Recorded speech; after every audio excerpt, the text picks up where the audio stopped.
Everyone, welcome to judiciary textbook. मेरा नाम दीक्षा चौधरी है और आज के डेली लीगल अपडेट में मैं आपके लिए लाई हूं एक बहुत ही इंपॉर्टेंट ऑब्जर्वेशन सुप्रीम कोर्ट का regarding the use of language in India.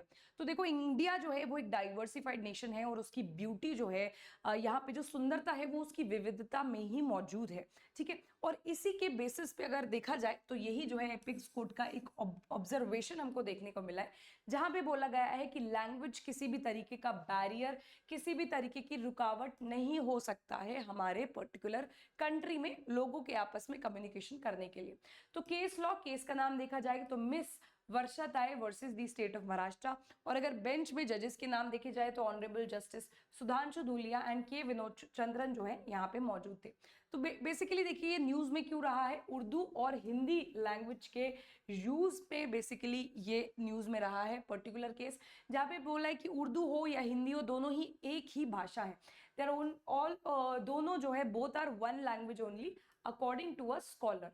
Language must not divide us. किसी भी तरीके से भाषा, अगर आपकी भाषा डिफरेंट है, आपकी बोली अलग है, मेरी अलग है, तो वो किसी भी तरीके से हम लोगों के बीच में डिवाइड ना बने, ये बोला है सुप्रीम कोर्ट ने इस पर्टिकुलर सिग्निफिकेंट जजमेंट में, जहां पे इन्होंने रीइंफोर्स करी है अपनी पहली कही हुई बात, जहां पे इन्होंने लिंग्विस्टिक इंक्लूसिविटी की बात करी है। The supreme court of India on April 16 emphasized that language should never become a cause of division among citizens। तो भाई, इतनी सारी ऑलरेडी चीजें हैं जो सिटीजन्स को कहीं ना कहीं डिवाइड कर देती हैं, तो लैंग्वेज तो उनमें से बिल्कुल भी नहीं होना चाहिए। ठीक है, while upholding the legality of using Urdu on the signboard of a municipal corporation in Maharashtra।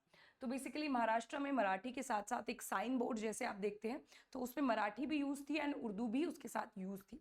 तो उसी को चैलेंज किया गया, तो मामला जो है बॉम्बे हाई कोर्ट में पहुंचा और बॉम्बे हाई कोर्ट ने इसको अपहेल किया कि देखिए, ये जो पर्टिकुलर यूज ऑफ उर्दू है with Marathi on a signboard, this is totally valid. ये किसी भी तरीके से इलीगल, अनकॉन्स्टिट्यूशनल नहीं है, गैर संवैधानिक नहीं है, कानूनी तौर से बिल्कुल ठीक है। ठीक है, इसीलिए जो है इसको चैलेंज नहीं किया जा सकता है, ये बिल्कुल सही जो है एक्ट है। लेकिन ये बॉम्बे हाई कोर्ट का पर्टिकुलर जो यहाँ पे रूलिंग था, इसी को अपील में लेके गए सुप्रीम कोर्ट में इस मैटर को, जहां पे सुप्रीम कोर्ट ने अपील को डिसमिस कर दिया। उसने मना कर दिया कि भाई हम हियरिंग नहीं करेंगे।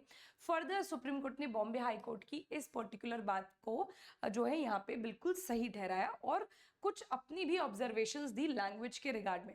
तो देखो, केस का बैकग्राउंड देखिए तो यही पर्टिकुलर जो है यहाँ पे उर्दू जो है, उर्दू का यूज किया गया मराठी के साथ on a signboard at the Patur municipal council Akola Maharashtra.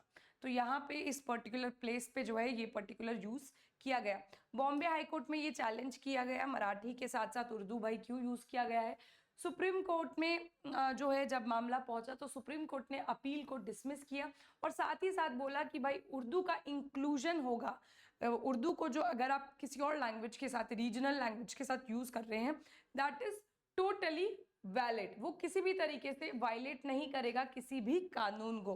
Constitutional basis पे फिर इसको देखा गया, सामान्य कानून जो है यहाँ पे इन पिक्चर आए।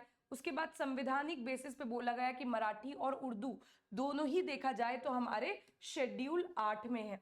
ठीक है, इसीलिए आप जो है उर्दू को वहां से रिमूव नहीं करवा सकते हैं। लैंग्वेज फ्लेक्सिबिलिटी की भी यहाँ पे बात करी गई सुप्रीम कोर्ट के द्वारा। उन्होंने बोला कि the act allows additional language for public utility purposes. तो पब्लिक जो है यहाँ पे हर लैंग्वेज में जो उर्दू वाले जो बेसिकली पीपल है या लोग हैं, जो जनता है, वो उर्दू को भी अच्छे से पढ़ सके, मराठी वाले हैं जो वो मराठी को पढ़ सके, इसीलिए सबके लिए पर्टिकुलर एक्ट बिल्कुल सही है। यहाँ पे अगर की ऑब्जर्वेशन के लिए कुछ महत्वपूर्ण ऑब्जर्वेशंस की बात करें तो सुप्रीम कोर्ट ने बोला कि भाई language is the communication not a religion. ठीक है, लैंग्वेज को आपको धर्म से नहीं जोड़ना चाहिए। जैसे कि ज्यादातर माना जाता है कि मुसलमान जो है उर्दू बोलते हैं, हिंदू जो है हिंदी बोलते हैं। इसीलिए देखो, this is what we do generally. हम क्या करते हैं, हम लैंग्वेज को जो है रिलीजन के साथ जोड़ने की कोशिश करते हैं, लेकिन सुप्रीम कोर्ट ने मना किया। सुप्रीम कोर्ट ने बोला कि भाषा को आप धर्म के साथ ना जोड़िए, भाषा एक कम्युनिकेशन का माध्यम है। ठीक है, ये कम्युनिकेशन का माध्यम है। टोटली लोकल नीड्स देखी जाएंगी, हर एरिया की अपनी लोकल नीड्स होती हैं और municipal body should serve local needs. ज़्यादातर एक लोकेलिटी में लोग कैसे हैं, मतलब ज़्यादा उर्दू बोलने वाले हैं, ज़्यादा हिंदी बोलने वाले हैं, ज़्यादा मराठी बोलने वाले, कोई और लैंग्वेज बोलने वाले, तो जो भी म्यूनिसिपैलिटी है वो टोटली उस पर डिपेंड करता है कि भाई जो वहाँ के लोकल लोग हैं उनकी नीड्स को केटर करना भाई म्यूनिसिपैलिटी का काम है। और अगर उसने मराठी के साथ उर्दू का भी इंक्लूजन किया तो दैट इज टोटली यहाँ पे वैलिड। यूनिटी देखिए, language should unite not divide. Language एक आधार होना चाहिए हम नागरिकों को एक साथ लाने का, यूनाइट करने का, ना कि अलग अलग टुकड़ों में तोड़ने के लिए। डाइवर्सिटी, जैसे कि मैंने आपको पहले ही बताया कि भाई देखिए हमारा इंडिया का ब्यूटी डाइवर्सिटी में लाई करता है, और लिंग्विस्टिक डाइवर्सिटी जो है हमारी स्ट्रेंथ है, तो उसको हमें वीकनेस में नहीं कन्वर्ट होने देना है।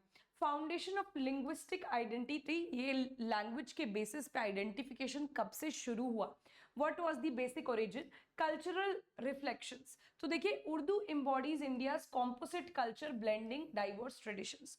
तो उर्दू रिप्रेजेंट करता है हमारे यानी इंडिया के, भारत के विविड कल्चर को।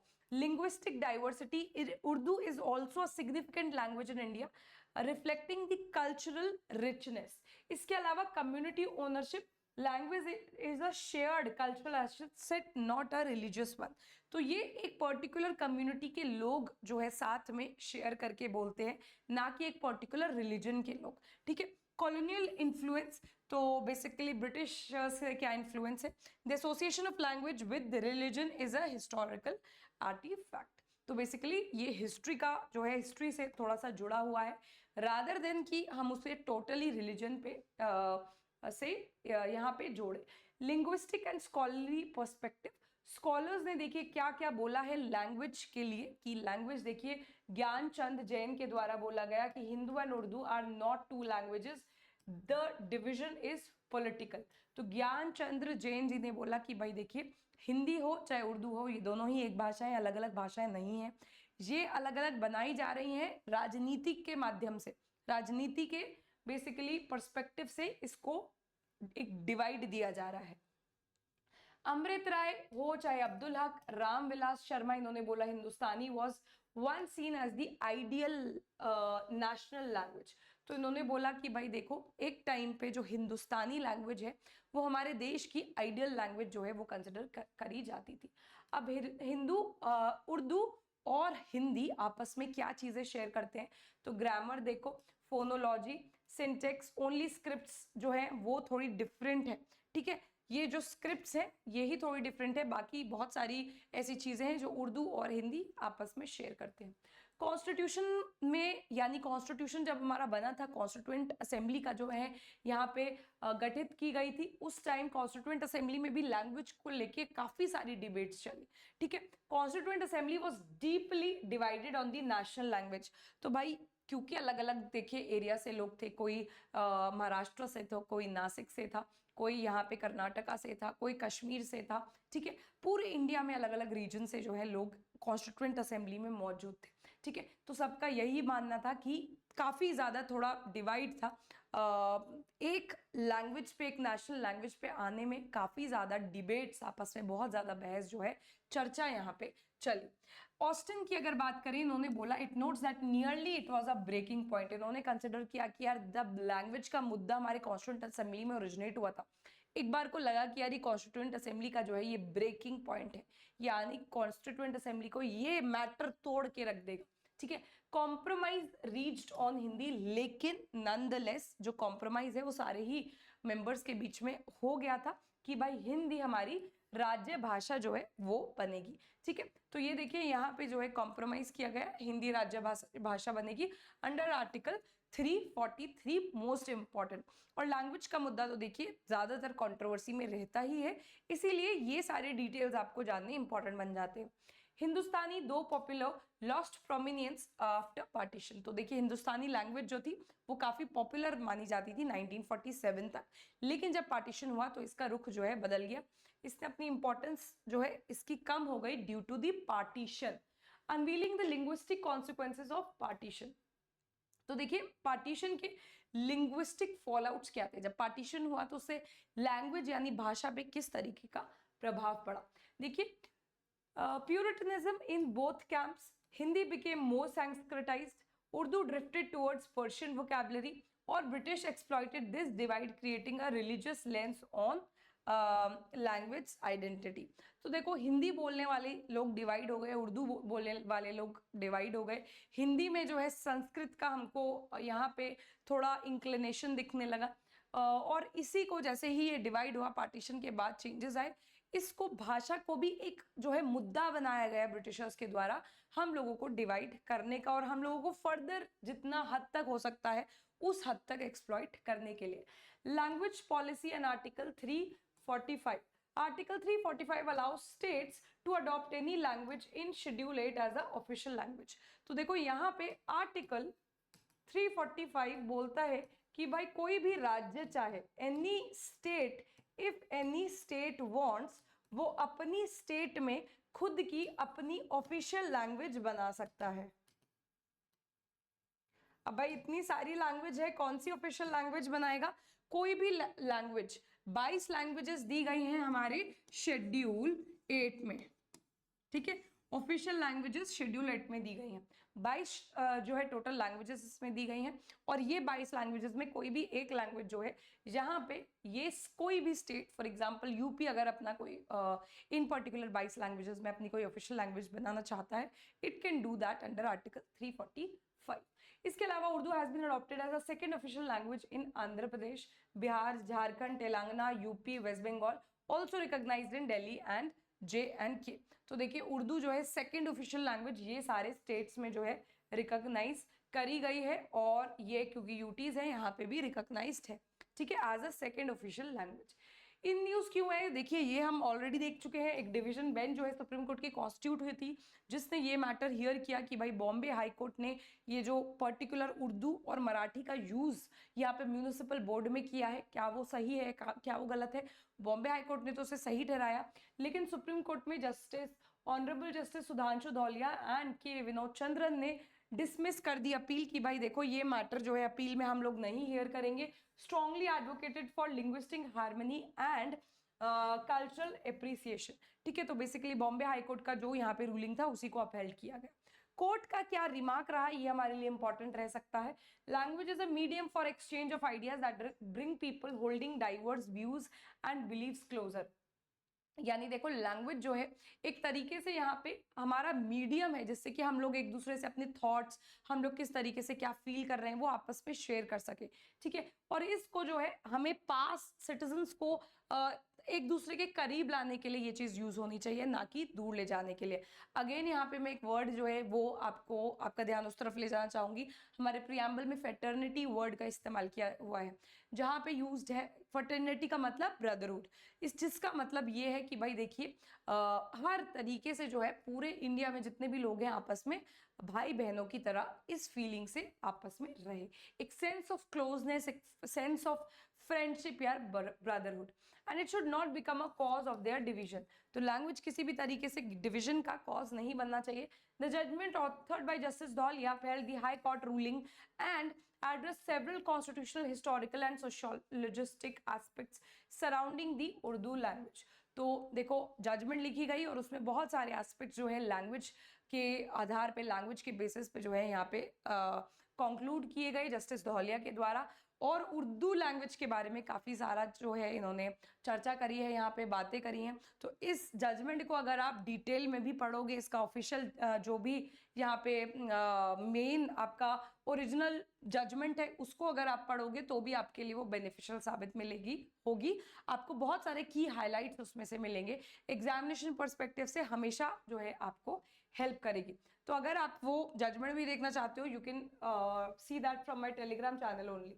कॉन्स्टिट्यूशनल लैंग्वेज फ्रेमवर्क देखते हैं। मराठी भाई recognise language in 8th schedule है, मराठी को 8th schedule of the Indian constitution में रिकॉग्नाइज किया गया है। उर्दू को देखा जाए तो भाई ये भी रिकॉग्नाइज है।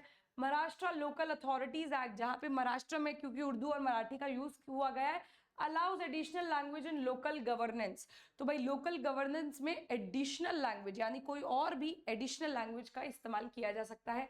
आर्टिकल 345 भी देखते हैं, permit states to adopt multiple official language, यानी राज्यों को परमिशन दे रहा है कि यार आप official language multiple official languages use कर सकते हो, जरूरी नहीं है एक ही हिंदी यूज करो, मराठी भी कर सकते हो, उर्दू भी कर सकते हो, कुछ भी multiple languages you can use. UP में देखा जाए state with Urdu as a second official language, तो UP is one of the state जहां उर्दू सेकेंड ऑफिशियल लैंग्वेज की तरह इस्तेमाल करी जाती है। Analysing linguistic chauvinism in Indian federalism, तो बेसिकली देखिए किस तरीके से जो है हमारा लैंग्वेज हमारे इंडियन फेडरलिज्म में किस तरीके से हेल्पफुल है या how the approach goes on, this is important for us. Historical tensions देखें तो एंटी हिंदू एजिटेशंस जो है हमारे एंटी हिंदी एजिटेशंस ने जो है यहाँ पे हिस्ट्री में चली है।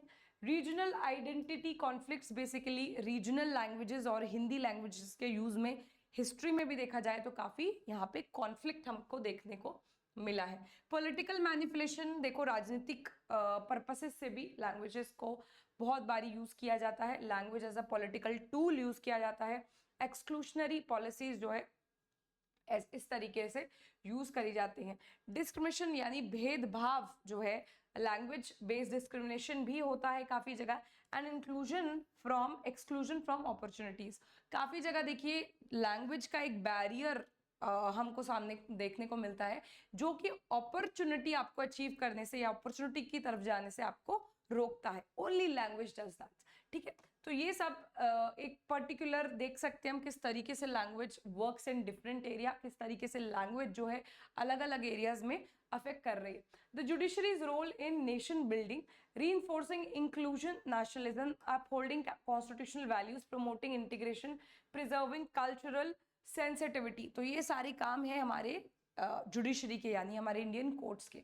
और लैंग्वेज क्योंकि एक बहुत इंपॉर्टेंट टूल है तो उसको प्रिजर्व रखना ना ही सिर्फ सिटीजन्स की ड्यूटी है, जुडिशरी को भी उसके अगेंस्ट एक्टिवली काम करना है। तो that is it for today's DLUP। कल के DLUP के लिए स्टे ट्यून्ड, रोज 11 बजे जो है आपको इसी चैनल पे आपका डेली लीगल अपडेट मिलेगा। इसके अलावा अगर आप चाहते हैं कि आपको रोज PDF वगैरह मिले या फिर आपको मेल पे PDF वगैरह मिले, ये जितना भी अपडेट्स है, जजमेंट्स है इंपॉर्टेंट, इनका और डिटेल मैनर में आपको मटेरियल मिले, फ्री में आपको मटेरियल प्रोवाइड कराया जाएगा। अगर आप इसी वीडियो के नीचे डिस्क्रिप्शन बॉक्स में जो लिंक दिया है उसको फिलअप करेंगे, अपना डिटेल उसमें भरेंगे, तो रोज टाइमली मैनर में आपके पास जो है यही जजमेंट्स आ जाया करेगी। चलिए स्टे ट्यून्ड, बाकी अपने दोस्तों के साथ भी शेयर कीजिएगा, काफी इंपॉर्टेंट जो है ये पर्टिकुलर पॉइंट्स है हमारे लिए और एग्जामिनेशन पर्सपेक्टिव के लिए तो बहुत ज्यादा इंपॉर्टेंट रहेंगे। चलिए thank you everyone, meet you in the next session.